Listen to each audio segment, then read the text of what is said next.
ધર્મો રક્ષતી રક્ષિતા. જય શ્રી સ્વામિનારાયણ. યાદ રાખો, જે શિક્ષાપત્રીનું પાલન કરનારાઓ છે એ જ ઉદ્ધવ શ્રી સ્વામિનારાયણ સંપ્રદાયના છે અને એ જ શ્રી સ્વામિનારાયણ ભગવાનના છે. શ્રી બ્રહ્માનંદ સ્વામીએ આ ધર્મકુળના પદોમાં કહ્યું કે આ ધર્મકુળને તજીને ક્યાંય બીજે હું જાઉં તો મારું માથું કાપી નાખો, મારા હાથ પગ કાપી નાખો, મારી છાતી ફાડી નાખો, મારી છાતી ચીરી નાખો, અરે મને લબાડ ગણજો, મને દુષ્ટ ગણજો, મને પાપી ગણજો, જો હું આ ધર્મકુળનો ત્યાગ કરીને બીજે હું જાઉં તો. અરે શ્રી બ્રહ્માનંદ સ્વામીએ તો ત્યાં સુધી કહ્યું કે જાનો આ વાત ખરી, જો મેં ધર્મ નિમિત્તે જાઉં પરી, તો જનની મેરી યુહી ફાર મરી. આ શબ્દો શ્રી બ્રહ્માનંદ સ્વામીના છેલ્લા શબ્દો છે. આ શબ્દો આપણા કલ્યાણ માટે છે, આ શબ્દો આપણા હિત માટે છે. માટે આ ધર્મકુળના 4 પદો જરૂર ને જરૂર સંપૂર્ણ વાંચશો, વિચારજો અને સાચું સમજશો. માટે તો વચનામૃત ગઢડા પ્રથમના પહેલા વચનામૃતમાં સ્વયં શ્રી સ્વામિનારાયણ ભગવાને કહ્યું છે કે અમે અંતકાળે અમારા ધર્મકુળને આશ્રિતને જ અંતકાળે તેડવા જઈએ છીએ. ધર્મકુળને આશ્રિત એટલે વચનામૃત વળતર 18માં જે ઉદ્ધવ શ્રી સ્વામિનારાયણ સંપ્રદાયની વૈદિક ધર્મકુળ સ્થાપનાની રીત, ગુરુ પરંપરાની રીતમાં જે છે એ ધર્મકુળને આશ્રિત ભક્તજનોને જ ભગવાન શ્રીહરિ અંતકાળે તેડવા આવે છે.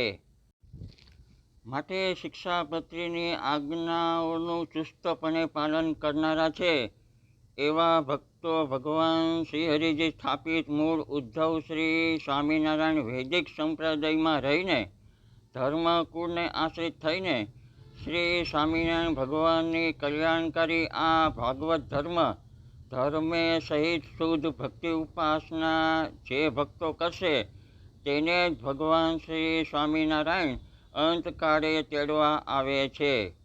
આવા ધર્મકુળ આશ્રિત ભક્તોનું જ આત્યંતિક કલ્યાણ થાય છે અને આવા ધર્મકુળ આશ્રિત ભક્તો માટે જ અક્ષરધામ છે અને આવા ધર્મકુળ આશ્રિત ભક્તોના જ શ્રી સ્વામિનારાયણ ભગવાન છે. અને આવા જ ધર્મકુળને આશ્રિત ભક્તોને જ શ્રી સ્વામિનારાયણ ભગવાન જ્યાં સુધી સૂર્યચંદ્ર તપે ત્યાં સુધી અંતકાળે તેડવા આવતા જ રહેશે. અને હા, ભગવાન શ્રી સ્વામિનારાયણ દીક્ષિત સંત શ્રી બ્રહ્માનંદ સ્વામીને ખબર જ છે કે મારા શરીરમાં જે જીવ રહ્યો છે તે કેવો છે. વચનામૃત ગઢડા મધ્યનું 53. આવા સમર્થ સંત શ્રી બ્રહ્માનંદ સ્વામી આ ધર્મકુળ પદોના માધ્યમથી મોક્ષની ભૂખવાળા જનોને, મોક્ષના ખપવાળા જનોને અને મોક્ષના તાણવાળા જનોને સાવધાન કરે છે. સાવધાન, સાવધાન. જેને પોતાના ભવિષ્યની ખબર જ નથી, જેને પોતાના શરીરમાં જે જીવ રહ્યો છે તે કેવો છે તેની ખબર જ નથી. વચનામૃત ગઢડા મધ્યનું 53મું. એવી સ્વામિનારાયણના નામે બંધ પાખંડ ચલાવનારી છે એવી અવૈદિક ફેક ફ્રોડ સંસ્થાઓ મતોથી સાવધાન રહેવું. આ તમામ અવૈદિક વિમુખ સંસ્થાઓ મતો ઉદ્ધવ શ્રી સ્વામિનારાયણ વૈદિક સંપ્રદાયથી તેમજ ધર્મકુળ ધર્મવંશી 2 દેશની ગાદીથી મુખ ફેરવનારી આ વિમુખ અવૈદિક ફેક સંસ્થાઓ મતો છે.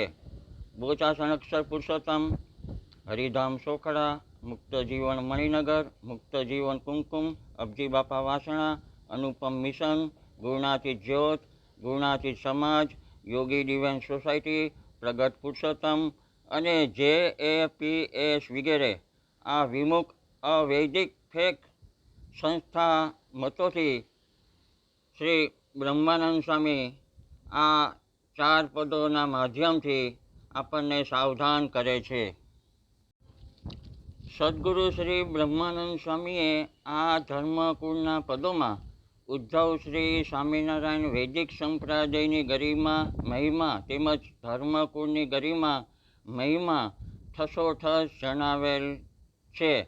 તે સાથે સાથે સ્વામિનારાયણના નામે બંધ આડંબર પાખંડ ચલાવનારા આવા અવૈદિક ફેક ફ્રોડ કપોલકલ્પિત સંસ્થાઓ મતોથી પણ આપણને સર્વને સાવધાન કર્યા છે. સદગુરુ શ્રી બ્રહ્માનંદ સ્વામીએ આ ધર્મકુળના પદોમાં શ્રી બ્રહ્માનંદ સ્વામીએ પોતાને જ સંબોધીને પોતાને જ ઉદ્દેશીને પોતાની જ વાત કરીને આપણને મોક્ષનો સાચો વૈદિક માર્ગ બતાવ્યો છે. વચનામૃત ગઢડા મધ્યનું 53મું. શરીરમાં જે જીવ રહ્યો છે તે કેવો છે એ સદગુરુ શ્રી બ્રહ્માનંદ સ્વામીને ખબર જ છે.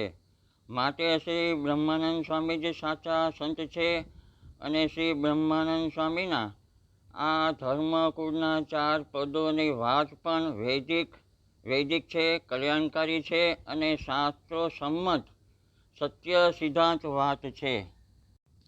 સાવધાન! શરીરમાં જે જીવ રહ્યો છે એ જીવ કેવો છે? વચનામૃત ગઢડા મધ્યનું 53મું. એ આ વિમુખ અવૈદિક મતોના બાબાઓને ખબર જ નથી. માટે આ અવૈદિક ફેક સ્વામિનારાયણના નામે બંધ પાખંડ અધર્મ ચલાવનારાના મતો ખોટા છે અને એ અવૈદિક મતોના કળિયુગના ઢોંગી બાબાઓ પણ ખોટા જ છે.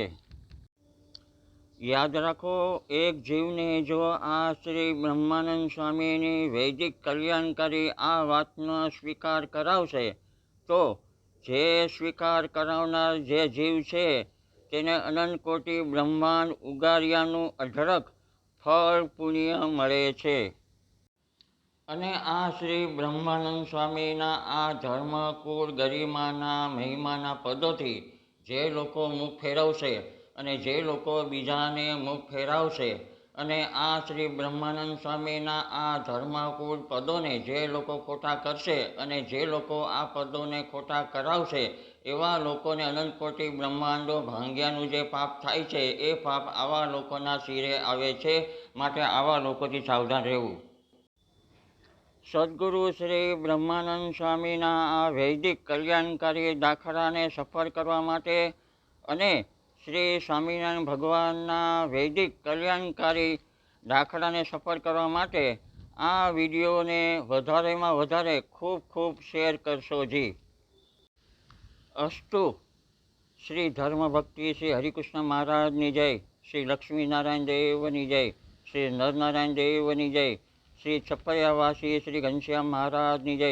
સદગુરુ શ્રી બ્રહ્માનંદ સ્વામીના ચરણોમાં કોટી કોટી વંદન, સાષ્ટાંગ દંડવત પ્રણામ. ભક્તો, મારા મુખની સર્જરી 11 વર્ષ પહેલાં કરેલ હોવાથી આ મારા શબ્દો આપને બરોબર ન સમજાયા હોય તો આપ તે બદલ મને ક્ષમા કરશો જી. ધર્મકુળને આશ્રિત હિતેશસિંહ વાળાના જય શ્રી સ્વામિનારાયણ. ધન્યવાદ.